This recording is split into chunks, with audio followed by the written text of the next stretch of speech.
c'est parti, ça recorde. Salut tout le monde. Salut. C'était marrant d'introduire comme ça. Allez, assez de sensiblerie, les affaires reprennent, je les entends, mieux je les sens.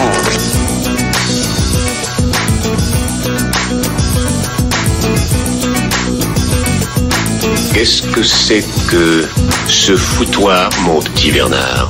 C'est l'engin de guerre le plus puissant de tout l'univers. Salut à tous et bienvenue sur Séance Radio pour cet épisode numéro 2 de Fan Footage, le podcast. J'espère que vous allez bien.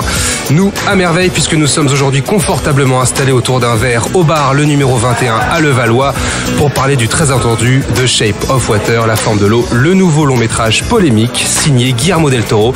Et quand je dis polémique, vous avez bien entendu, puisqu'avant d'évoquer justement toutes les accusations dont vous avez peut-être eu vent à propos de plagiat, nous allons d'abord bavarder de cette formidable œuvre cinématographique en compagnie de mon ami, le sémillant Pierre Delors de Fan Footage. Sémillant, ça me correspond très bien. Salut Pierre, ça va? Salut.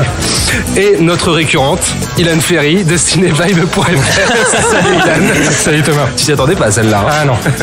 Allez, c'est parti, prenez place. Bon, cette mission, c'est quoi ? Mimic, L'échine du diable, Blade 2, Hellboy, Le labyrinthe de Pan, Pacific Rim ou encore Crimson Peak, Guillermo del Toro n'en finit plus de nous embarquer dans d'incroyables univers fantastiques. Et c'est encore le cas cette année avec ce film qui se situe en 1962 pendant la guerre froide et qui nous conte la romance extraordinaire et a priori impossible entre la muette Elisa, incarnée par Sally Hawkins, modeste agent d'entretien pour un laboratoire secret de la défense américaine, et une créature amphibienne capturée en Amazonie, interprétée par Doug Jones. Le film est déjà Lion d'Or à la dernière Mostra de Venise. Il a déjà récolté 2 Golden Globes et il totalise déjà 13 nominations aux prochains Oscars. J'ai une question simple, messieurs. Est-ce que Guillermo del Toro vient de signer son chef-d'œuvre? Qui veut commencer? Ilan, allez, vas-y, je t'en prie. Bah écoute, moi je suis un peu embêté. Très embêté. Très bien. Parce que je suis un fan absolu de Guillermo del Toro, de son univers, de ses histoires. Je trouve même des circonstances atténuantes à ses films qu'on va dire les plus faiblards. Je suis du genre à avoir aimé Crimson Peak. D'accord. Et là, je m'attendais vraiment à un chef-d'œuvre. Je m'attendais au film le plus personnel de Guillermo del Toro, celui qui nous embarquerait vraiment véritablement ailleurs. Et j'ai aimé le film. Ouais.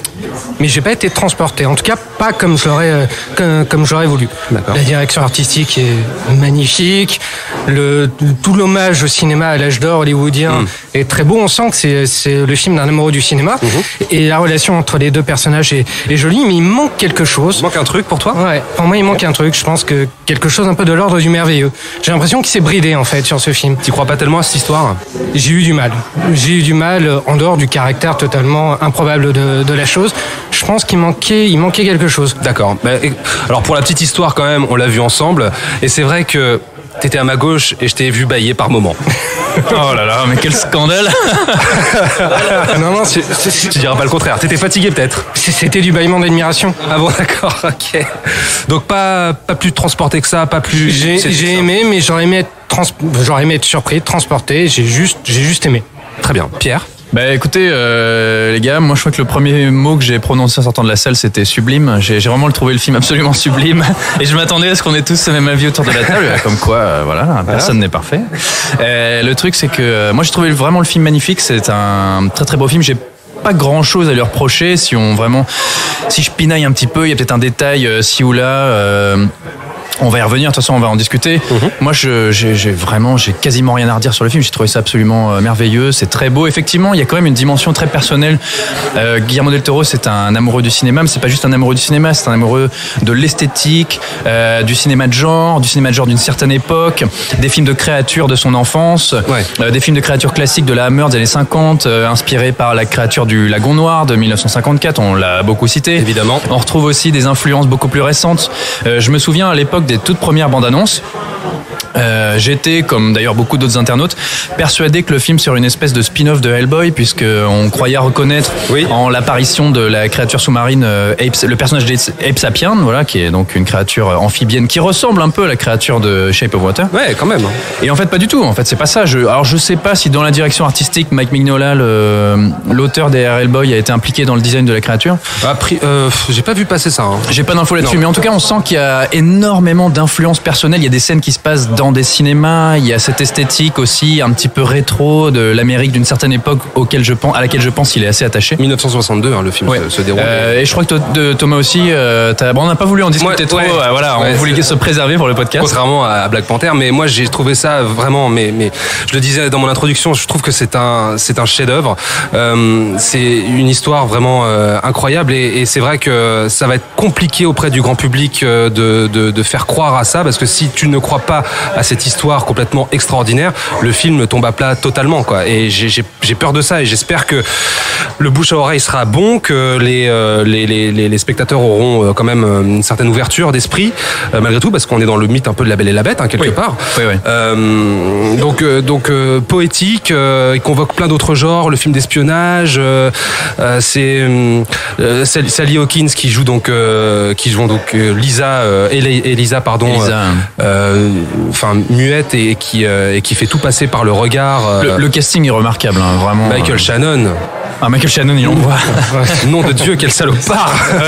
Très inquiétant. Mais c'est ça aussi qui est intéressant, et pour le coup je m'y attendais pas du tout, tu vois, c'est que Guillermo del Toro a mis dans le film beaucoup de ses inquiétudes ou de ses opinions traitées avec une certaine finesse politique, et c'est des réponses aussi au climat actuel. On parlait l'autre jour de Black Panther et de qu'est-ce que c'est qu'un film progressiste. Il y a énormément d'idées tout à fait progressistes dans le film. Absolument. Et Michael Shannon incarne une espèce de vision de l'Amérique, l'Amérique blanche républicaine intransigeante, et au final c'est un personnage absolument affreux et qui est persuadé d'être dans son bon droit, et qui en fait est une ordure. On va pas en dire tellement plus. Et la pure ordure. Et en plus, ce qui est intéressant avec ce personnage de Michael Shannon, c'est qu'on n'a pas besoin de nous l'expliquer, de plus nous l'expliquer que ça. Je veux dire, il a la gueule de l'emploi. On sait que le mec a été parachuté, donc ça se passe à Baltimore. Il a été parachuté dans ce laboratoire pour superviser l'arrivée de la créature pour les expériences, etc. Et on sent déjà que ça le fait chier de venir à Baltimore. Il fait que flotter, tu vois. Et lui, il a qu'une hâte, c'est de retrouver sa femme, son gosse, son foyer, avoir une Cadillac et de faire l'amour à sa femme de la plus belle des manières. Mais c'est ça, il représente cette Amérique hyper masculine, obsédée par cette grosse voiture, qui a des rapports avec sa femme absolument désastreux, et qui est dans une espèce il affiche sa réussite sociale de la manière la plus matérialiste possible. Il est violent, il est raciste, il est misogyne. Et à côté de ça, c'est un film qui, pour personnages principaux, s'intéresse aux petites gens, s'intéresse à des employés de ménage, une employée de ménage muette avec un nom hispanisant, une employée de ménage afro-américaine. C'est pour ça, oui, parce que quand il est raciste, faut préciser qu'il y a Octavia Spencer qui joue. Il y a un personnage vieillissant aussi, d'artiste, qui est magnifique et qui se révèle homosexuel. Qui est hyper touchant. Et sur la romance en elle-même, moi pour le coup, alors du coup, Ilan, je sais pas ce que t'en as pensé, mais moi j'y ai cru à fond, quoi. Ah non, c'est pas une question de pas y croire. Attention, j'ai aimé le film. C'est juste, si vous voulez, j'ai trouvé le film très beau. Il y avait des moments de grâce qui étaient absolument magnifiques. Il y a 2-3 moments où effectivement j'ai eu des petits frissons. Thomas les a pas vus parce que c'était peut-être lui qui baillait à ce moment-là.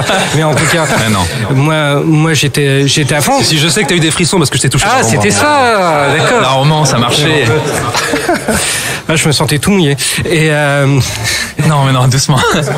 mais très sérieusement, voilà. J'ai trouvé le film très beau, mais peut-être parce qu'on me l'a survendu comme étant le meilleur film de Del Toro depuis, on va dire, je sais pas, Les Chines du Diable ou le Labyrinthe de Pan. Peut-être que je m'attendais à plus. Mais le film est très bien, mais j'en attendais plus. Et après, ce que j'ai beaucoup aimé, ce qui m'a particulièrement touché dans le film, surtout, c'est que, comme ce que je disais tout à l'heure, c'est un film d'amoureux du cinéma. Voilà. Et ça, j'ai trouvé ça très beau. J'étais plus touché peut-être par cet hommage qu'il rend à l'âge d'or hollywoodien, ce lien qu'il a avec ce cinéma-là qui est très fort, que par l'histoire d'amour qui est belle. Mais moi, j'ai vu le Guillermo del Toro enfant, et c'est plutôt ça qui m'a touché. Que l'histoire qui m'a semblé un prétexte je vois ce que tu veux à dire, tout ça. Ouais. Guillermo enfant qui joue avec ses jouets. Non, je vois ce que tu veux dire, mais en même temps, je trouve qu'il a réussi quelque chose. Vas-y. Excuse-moi, j'aurais plutôt tendance à dire qu'il joue avec ses jouets pour Pacific Rim. Là, qui joue avec ses jouets. Enfin, là, j'ai l'impression de qu'il retrouve ses plaisirs et ses amours d'enfance. Ça, oui. Ouais. Non, c'est pas tellement il fait pas Mumuse, non. Comme tu dis, c'est beaucoup plus Pacific Rim. Mais cette romance, cette créature, c'était aussi ça le challenge, c'était de faire croire au grand public qui n'a pas nécessairement l'habitude de ce type de récit, de faire croire à cette histoire d'amour, de faire croire que ce personnage d'humaine puisse tomber amoureuse et avoir du désir envers cette créature sous-marine qui est un espèce d'homme-poisson, quoi. Faut dire ce qu'il est, et qui pour le coup est très très belle. Et là, il faut quand même souligner le fait que le costume, le design et le travail de VFX, de maquillage et de création de costumes en latex qui a été fait pour la créature est absolument exceptionnel. Je pense sincèrement que c'est une des plus belles créatures en termes de pur accomplissement technique déjà, qui est pu. Bien sûr, il y a l'avancement de la technologie, hein. Mais c'est l'une des plus belles créatures qui est. Moi, j'ai pu voir sur grand écran. J'ai essayé à chaque fois que cette créature, donc incarnée par Doug Jones, acteur très physique. Doug Jones qu'on retrouvait dans le costume d'autres créatures dans les précédents films de Del Toro. Il était notamment le pan dans le pan dans le labyrinthe de Pan. Oui, exactement. Et également, on le voit actuellement sur Netflix dans Star Trek où il joue. Et Sapien dans Hellboy. Saru. Mais pour en revenir à ce que tu disais sur le costume, sur le maquillage, etc. J'ai bêtement, tu vois, quand il est en mouvement, j'ai essayé de voir les pliures. Ah ouais, non, c'est une deuxième peau, vraiment, quoi. C'est impressionnant. C'est vraiment impressionnant. Je pense qu'il y a eu un petit peu d'assistance d'effets spéciaux par ordinateur, notamment sur les yeux. Sur les yeux. Oui, sans doute. Ouais. Mais ce qui est normal, le but c'est d'avoir la fusion des deux pour que ça devienne absolument naturel et qu'on se rende compte de rien. Ouais. Le scénario est écrit par Vanessa Taylor, qui l'aurait cru, auteur de Divergente. Ah oui, d'accord. Ah oui. Comme quoi, tu vois.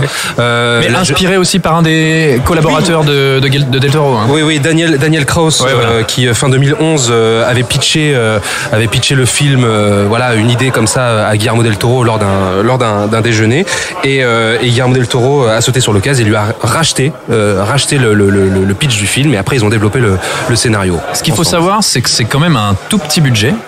19 millions. C'est même pas 20 millions de dollars, c'est 19,5 millions de dollars environ. Il y a quand même une certaine ampleur, une richesse visuelle assez conséquente. Ah oui, qui est un costume magnifique. Bien sûr, on est aidé par la mise en scène de Del Toro, par des comédiens qui sont tous absolument remarquables. Mais il y a une richesse visuelle et même une puissance évocatrice visuelle qu'on retrouve pas même dans des films. On va encore taper sur Marvel, désolé, mais des films à 190 millions, quoi. C'est quand même assez démentiel. Et là, c'est un film qui est, je veux dire, une comédie avec Danny Boone, c'est presque ce budget-là en France. Hein. 19 millions, il a déjà rapporté presque 75 millions puisque il est sorti aux États-Unis en décembre, le 1er décembre, donc juste avant les Oscars, et 13 nominations aux Oscars. Est-ce qu'il a ses chances d'ailleurs? 13 nominations. Est-ce qu'un film de genre de cette facture peut égaler un Retour du Roi, un Titanic en termes de moisson? Alors, s'il le fait, si c'est le cas, ce serait extrêmement couillu, parce que clairement, Guillermo del Toro, enfin, non pas clairement justement, on va dire que Guillermo del Toro a un peu fait son film pour les Oscars, mais c'est un film à Oscar mais très bizarre, et c'est ça qui serait intéressant. J'aime pas cette définition du film Oscar, parce que c'est un auteur tellement fort que je pense pas qu'il résonne comme ça. J'ai pas dit qu'il résonnait comme ça. Quand je dis que c'est un film à Oscar, je veux dire tel qu'il est actuellement, c'est un film qui est qui a une voie toute tracée, si tu veux. Mais c'est pas un film qui a été pensé pour les Oscars, si tu veux. Je pense pas ça. Je pense absolument pas ça de Del Toro. Je pense pas que ce soit le genre. Mais si effectivement il vient cette espèce de machine à Oscar malgré elle. De toute façon, ils vont vendre le film comme ça, quand il va sortir. S'il rafle tout, ce serait extrêmement couillu, parce que c'est un film qui est étrange dans le bon sens du terme, et qui détonnerait totalement dans le paysage des films oscarisés de ces 10 dernières années, voire 15 dernières années. Donc ce serait un pari extrêmement couillu. Disons qu'avec ces nominations, il est possible aussi que l'Académie soit dans une espèce de démarche de se chercher une crédibilité auprès du grand public, d'afficher une certaine ouverture d'esprit, d'inviter Del Toro, qui est quand même un cinéaste assez reconnu. Shape of Water, c'est présenté aussi comme une romance, une espèce de conte moderne, donc ça passe bien plus auprès des votants. Moi, ce que je me demandais, et je revenais un petit peu sur ce que tu disais, on te l'avait présenté comme le plus grand Del Toro de tous les temps, etc. Je pense quand même qu'il y a une partie du public, ou en tout cas de ceux qui l'ont vu, qui n'étaient pas habitués à avoir ce type de récit, ce type de film qui mettent en scène des créatures fantastiques, traitées avec autant de finesse, de sincérité, de beauté, de poésie. Et du coup, ça a pu probablement les heurter dans le bon sens du terme, et c'est peut-être pour ça aussi que ça crée cette espèce d'emballement critique qui, pour moi, le film le mérite amplement.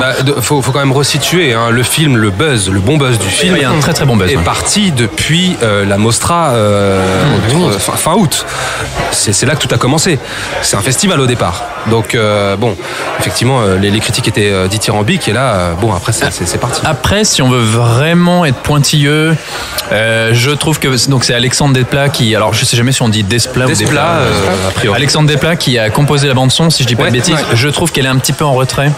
Elle est tout à fait agréable, jolie. Je sais que les compositeurs n'aiment pas qu'on définisse leur bande son comme jolie. Non. Désolé, je vais être très simpliste. Ouais, mais la bande son est très agréable, très jolie, mais je trouve pas qu'elle apporte une dimension supplémentaire au film. Il y a des petites notes d'accordéon. Oui, parce que ça lui rajoute. Ça colle à cet esprit un petit peu européen, ou retrouver cet esprit de la romance d'un cinéma d'une certaine époque. Après, je trouve pas que ce soit une bande son absolument extraordinaire. Alexandre Desplat a nettement fait mieux. Et je dirais aussi que je sais que moi je suis très sensible aux accents. Il y a un personnage en particulier qui est un acteur américain qui à un moment incarne un personnage russe et qui parle en russe.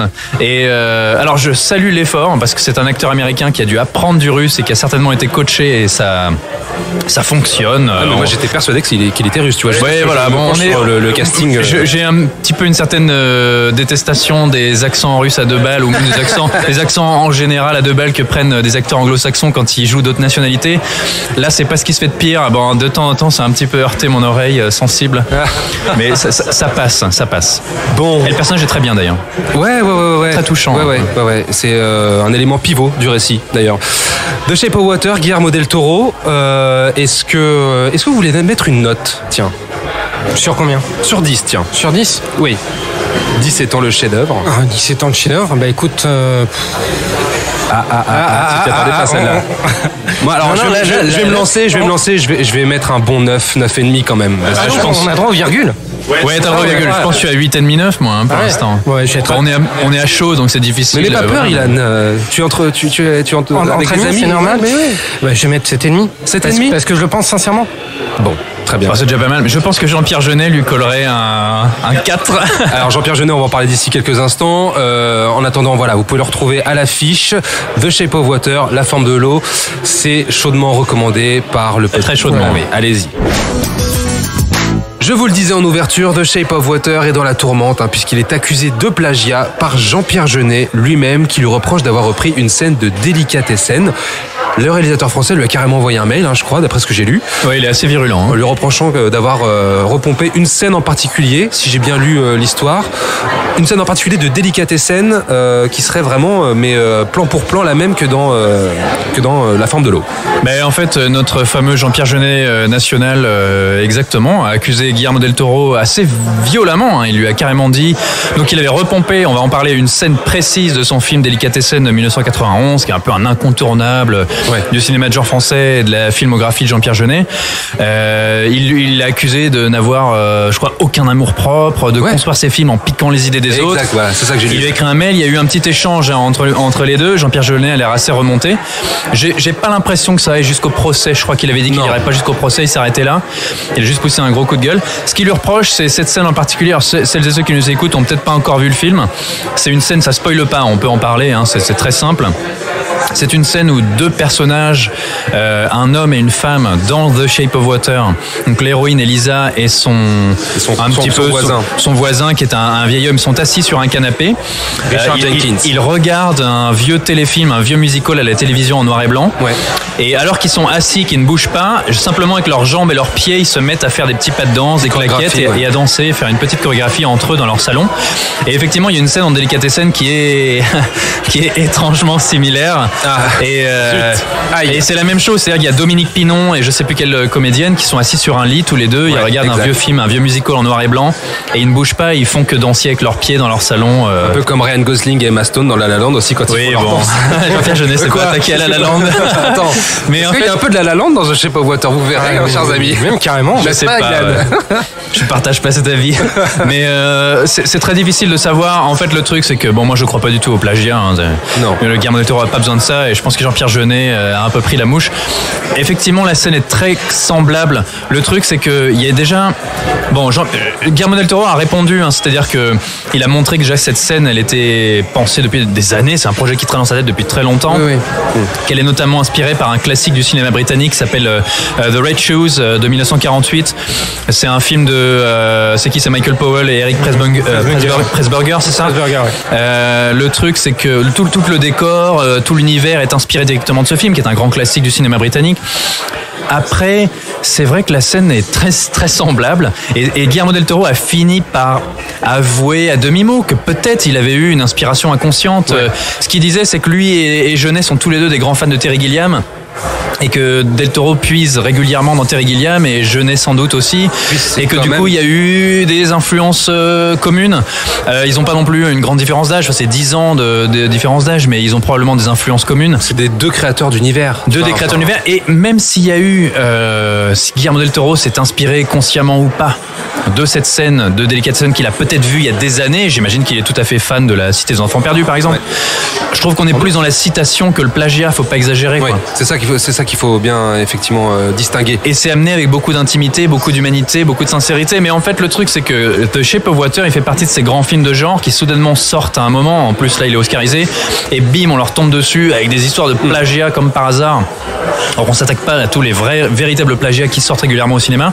Pour revenir à la fameuse scène plagiat avec Delicatessen, je pense pas effectivement qu'il s'agit de plagiat, mais je pense que dans le cadre du film, c'est quelque chose qui est totalement en accord avec la thématique du film, qui est sur les non-dits. Oui. Parce que La forme de l'eau, c'est une histoire d'amour sans parole. Sur le langage. Et le film est beaucoup parle entre guillemets, mais l'un des thèmes centraux du film, c'est le langage corporel. Le film joue beaucoup là-dessus, et je pense que si cette fameuse scène polémique a au moins le mérite d'être cohérente avec l'une des thématiques centrales du film. C'est passionnant et c'est très beau.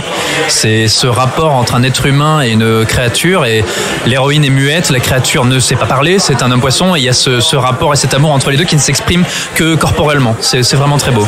Par les gestes, oui. Que par les gestes, que par les regards. Et justement, c'est intéressant d'avoir cet aspect-là du film de créature, du rapport de l'homme à la créature, puisqu'aujourd'hui, quand même, si on fait un état des lieux des films d'horreur et des films de monstres, de créatures quand même. Le film de créature. Le film de créature, on va dire. On est quand même très loin de cette poésie que Guillermo del Toro nous offre. On est toujours dans des trucs hyper bourrins maintenant. Je dirais même que c'est un genre quasiment disparu. Hein. Le film de créature, ça n'existe pratiquement plus. Il y a un exemple par-ci par-là. C'est Peanuts. Hein. Ouais. Il suffit de voir ce que Universal a essayé de faire là avec le Universal Monster Universe. Hein. C'est intéressant parce que le film de créature, alors on a immédiatement des exemples en tête si on part des exemples les plus entre guillemets récents, parce que ça date quand même de fin 70 ou années 80 ou années 90, mais immédiatement on est dans ce rapport donc entre l'être humain qui est confronté à une créature inconnue ou pas. Ça peut être un monstre de la mythologie classique comme un loup-garou, un vampire, ça peut être une créature extraterrestre. Ah, alors attention, pour Guillermo del Toro, un vampire n'est pas une créature. Mais alors j'allais y revenir, je pensais pas à Dracula, mais je pensais à Nosferatu par exemple, qui est entre le monstre et la créature, et Murnau avait designé son vampire comme la fusion entre un homme et un rat. On était vraiment dans la créature, même visuellement. Oui, c'est une anomalie biologique. Pour le coup, c'est sa définition en tout cas, lui. Et on pense, le film de créature, c'est l'homme qui se retrouve face à l'inconnu et face au monstrueux. Et donc on a Alien évidemment, Predator, on a le loup-garou de Londres, on a la mouche, qui est un homme qui devient une créature. Bien sûr. On a The Thing, qui est un des films de créatures les plus extraordinaires qui ait jamais existé. On avait après tous les petits dérivés d'Alien, c'est-à-dire que quand Alien est sorti, tout le monde s'est dit tiens, on va faire Alien aussi, mais à notre sauce. Donc Alien sous l'eau, Alien dans la forêt, Alien dans les égouts, Alien on Ice. Alien on Ice. Ça aurait été énorme. En plus, on est à la période des JO d'hiver. Moi, j'y vais direct, je veux voir ça. Mais par exemple, Léviathan, qui est un espèce de navet, je vous encourage à aller voir Léviathan, c'est un peu naze, mais c'est un alien sous l'eau mélangé à The Thing. C'est très surprenant. Et en fait, le film de créature a quand même une histoire. C'est-à-dire que quand on remonte dans l'historique du cinéma d'horreur, on avait la fameuse créature du lagon noir. Ouais. Tous ces films de la Hammer, on avait ces loups-garous, la momie, Frankenstein. C'est passionnant en fait le rapport de l'homme à la créature. Simplement, le cinéma a changé, et à part dans la science-fiction, on retrouve de temps en temps quelques créatures. C'est quelque chose qui a quasiment disparu. Il y a pas beaucoup de mecs en costume en latex ou aujourd'hui, enfin, ça me dit pas grand-chose. Bah, quand tu dis cinéma de science-fiction, pour le coup, on est plus sur des entités extraterrestres. J'ai l'impression que des créatures qui ont pour base biologique nos molécules, enfin notre corps. Oui, mais la créature, c'est vaste. Oui. Alien, par exemple, c'est un film de créature et c'est quelque chose justement d'alien pur et dur. Exact. Oui, c'est vrai. Et il y a cette idée d'incarner les peurs de l'homme. Voilà. Parce qu'elle soit organique ou poilue, si j'ai envie de dire. La créature, le monstre fait peur. Alors que dans The Shape of Water, on a les deux. On a le monstre qui fait peur, mais à tort, et le monstre qui séduit. Et qui devient source de désir. Exactement. Voilà, ce qu'on ne voit pas souvent, est tout à fait source de désir. Ce qu'on ne voit pas souvent dans le cinéma de genre.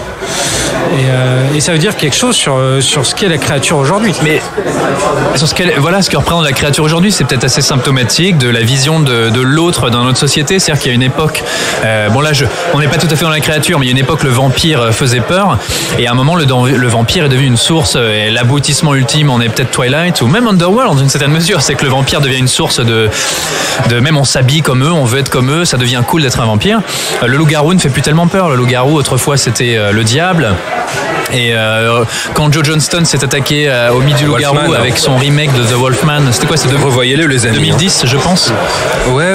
Globalement, l'accueil critique a été assez mauvais. Moi, je sais que j'aime beaucoup le film, et je trouve que le maquillage c'est pas Guillermo del Toro cette fois, c'est Benicio del Toro, est absolument formidable. Rick Baker, bah bien sûr, Rick Baker, un des grands faiseurs du maquillage. Rick Baker qui était arrivé tardivement sur le film d'ailleurs. Ouais, mais Rick Baker aujourd'hui, qui est un des grands faiseurs de maquillage de cinéma et de cinéma d'horreur, Rick Baker aujourd'hui, il a pris sa retraite. Ah oui. Il a plus de boulot. Non.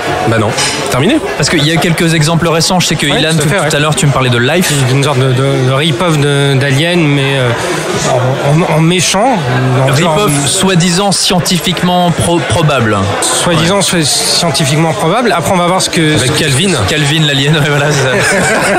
Ça, c'était très bon, ça. Faut voir après ce que Sony va en faire, mais il y avait cette même idée de jouer sur quelque chose d'organique et d'effrayant. Tu vois, je pense au fil de notre discussion, je suis en train de penser à un film qui va sortir cette année qui s'appelle Venom. Et il y a ce rapport justement de... On parle du film Marvel avec Tom Hardy de Sony. C'est Sony, je crois. Ouais, et tu vois, Venom, c'est une créature. Venom, en fait, c'est un humain qui est possédé par un symbiote extraterrestre qui forme une espèce de combinaison sur lui, et il devient un monstre. Et qui pourrait être le symbiote de Life. D'ailleurs, il y a eu cette rumeur. Il y avait comme quoi Life était un spin-off. Il y avait cette thématique. De préquel sur la fin de Life, effectivement. On verra bien s'il raccroche les wagons. Le truc, c'est que du coup, c'est intéressant, tu vois, le parallèle que tu fais finalement. C'est que Universal a essayé, tenté, et s'est complètement planté, de ressusciter son catalogue classique de créatures, c'est-à-dire Frankenstein, la momie, Dracula, l'homme invisible, qui devait être Johnny Depp. Et ce qu'avait opéré Universal comme transformation, c'est qu'avec la momie, avec Tom Cruise, si vous l'avez pas vu, on était complètement dans le film de créature mélangé au film de super-héros. Et on y en revient à Venom. Au final, la créature aujourd'hui finit par un film de super-héros, quoi. Disons qu'on peut dire qu'avant, le film de créature envoyait à des peurs qui étaient très symptomatiques de leur temps. C'est-à-dire que dans les années 50, 60, c'était du folklore, c'était de la magie. Ça, maintenant, aujourd'hui, la créature est quelque chose de beaucoup plus organique, qui va de pair avec les avancées de la science, les peurs par rapport aux diverses mutations que peuvent s'opérer dans notre corps, que les produits chimiques peuvent s'opérer dans notre corps. Qu'est-ce que va être le monstre de 2018? La créature de 2018, qu'est-ce qu'elle sera? C'est la question qu'on peut se poser. Quelle peur elle va représenter?